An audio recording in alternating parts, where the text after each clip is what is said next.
నాయకత్వం కేసీఆర్ గారి నాయకత్వం రైతు బంధు కేసీఆర్ గారి నాయకత్వం సంజయ్ సార్ నాయకత్వం సంజయ్ కుమార్ గారి నాయకత్వం జై తెలంగాణ జై తెలంగాణ జై తెలంగాణ జై తెలంగాణ జై జై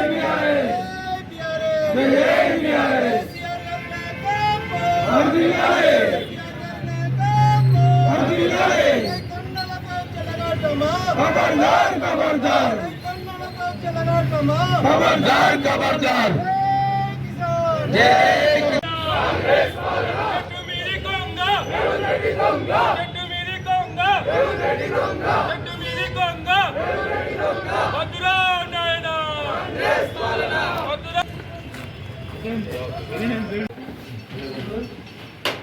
అంటే సంతకాలు పెట్టాలి మొత్తం బోనస్ ఇస్తా అని చెప్పి వాళ్ళు చెప్పిన దాన్నే మేము మళ్ళీ ఒకసారి మరి గుర్తు చేస్తా ఉన్నాం. మరి మీరు బోనస్ ఇవ్వకపోతే ఒక్కసారి రైతులారా ఆలోచించండి. మీరు అందరూ కూడా ఇవాళ మరి అసలు అమలు కాని హామీలు 420 హామీలను 6 గ్యారంటీలు ఇచ్చి పథకాలను మేము ఇస్తాం 100 రోజులలో పూర్తిగా కూడా అమలు చేస్తామని చెప్పేసి మోసపూరిత హామీలకు ఈనాడు రాష్ట్రంలో ఉన్నటువంటి ప్రజల దగ్గర నుంచి మోసపూరిత మాటలు చెప్పి ఓట్లు దండుకొని ఈనాడు అబద్ధపు పునాదులపై ఈనాడు కాంగ్రెస్ ప్రభుత్వం మరి నడుస్తూ ఉంది. ఇది ఎన్నో రోజులు నిలబడదు.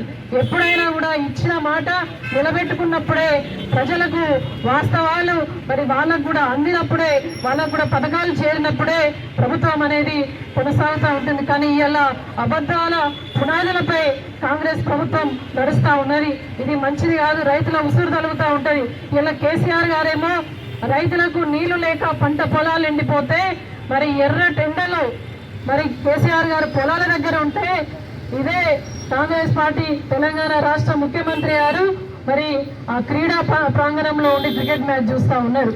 ఒక్కసారి చూడండి, రైతులంటే ఎవరికి ప్రేమ? తెలంగాణ రాష్ట్రాన్ని సాధించిన నాయకుడు కేసీఆర్ గారికి మాత్రమే రైతులంటే ప్రేమ. రైతు ఏడిస్తే ఎద్దేడ్చిన వ్యవసాయం, రైతు ఏడ్చిన రాజ్యం ఏనాడు కూడా బాగుంది. అది కూడా ఎప్పుడు ప్రభుత్వం మరి ఇకనైనా కూడా రేవంత్ రెడ్డి గారు మరి కళ్ళు తెరిచి మరి రైతులకు పొలాలు ఎండిపోతున్నాయి. లాస్ట్ ఒక్క తడాన్ని ఇస్తే మరి పొలం కొంత చేతికొచ్చిందన్నా కూడా మరి ఉండిపోయే అవకాశం ఉంటుంది. మరి వాళ్ళు కొంత బతికే అవకాశం ఉంటుంది. పూర్తిగా కూడా వ్యవసాయంపై ఆధారపడి జీవిస్తున్న ప్రజలు, వ్యవసాయ ఆధారిత ప్రాంతం తెలంగాణ రాష్ట్రం అంటేనే జైత్యాల నియోజకవర్గంలో కూడా దాదాపు అందరూ కూడా వ్యవసాయంపై ఆధారపడి బతికే వాళ్ళు. మీరు అన్నీ కూడా మోసపూరిత మాటలు చెప్పారు. మేము రైతు బంధు చెప్పకున్నా కూడా కేసీఆర్ గారు మేనిఫెస్టోలో పెట్టకున్నా కూడా రైతు బంధు ఇచ్చి చూపించిన నాయకుడు, దమ్మన్న నాయకుడు కేసీఆర్ గారు. మీరు మరి రైతు భరోసా అని చెప్పేసి పేరు మార్చిరు. 15,000 ఇస్తా అన్నారు. మేము 10,000 ఇస్తే మీరు 15,000 అన్నారు. మరి మార్పు వస్తుందేమో అని చెప్పేసి మోసపోయి రైతులు మరి వాళ్ళ దగ్గర నుంచి ఓట్లు తీసుకున్నారు. మరి ఇవాళ అమలు కాకపోయింది. మరి మార్చి 17కే 100 రోజులు అయిపోయింది.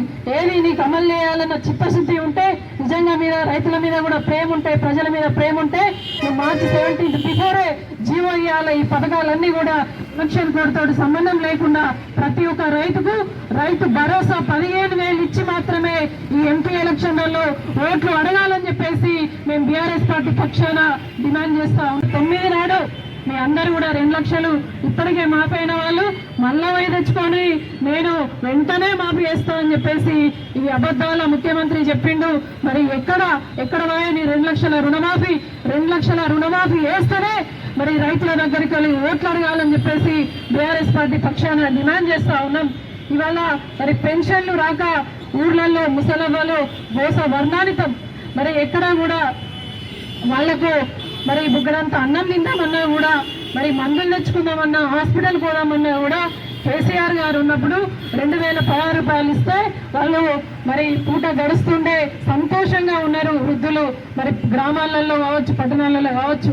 ఇవాళ ఏమైంది పరిస్థితి? కేసీఆర్ గారి కన్నా ఎక్కువ 4,000 రూపాయలు పెన్షన్ ఇస్తామని చెప్పేసి ఓట్లు దండుకున్న ఈ కాంగ్రెస్ ప్రభుత్వ నాయకులు ఎక్కడున్నారో మరి హామీలు ఏమైనా 4,000 రూపాయలు ఇచ్చి మాత్రమే ఎంపీ ఎలక్షన్లలో ఓట్లు అడగాలని చెప్పేసి ఈ మోసపూరిత కాంగ్రెస్ ప్రభుత్వానికి మా బీఆర్ఎస్ పార్టీ పక్షాన డిమాండ్ చేస్తా ఉన్నాం.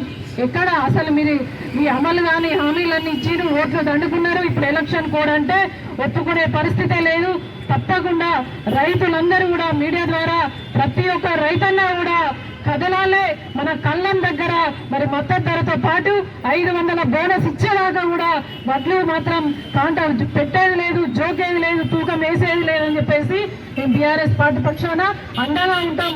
ప్రతి రైతన్నకు 500 ఇస్తాన్నారు బోనస్, 500 ఇచ్చి తీరాల్సిందే. ఖచ్చితంగా ఈ ఎంపీ ఎలక్షన్లలో ఓట్లు అడిగే ఇక్కడున్న కాంగ్రెస్ పార్టీ నాయకులను తప్పకుండా నిలదీయాల్సిన బాధ్యత తప్పకుండా రైతన్నలకు ఉంటుంది, ప్రజలకు ఉంటుందని చెప్పేసి తెలియజేస్తా ఉన్నాం.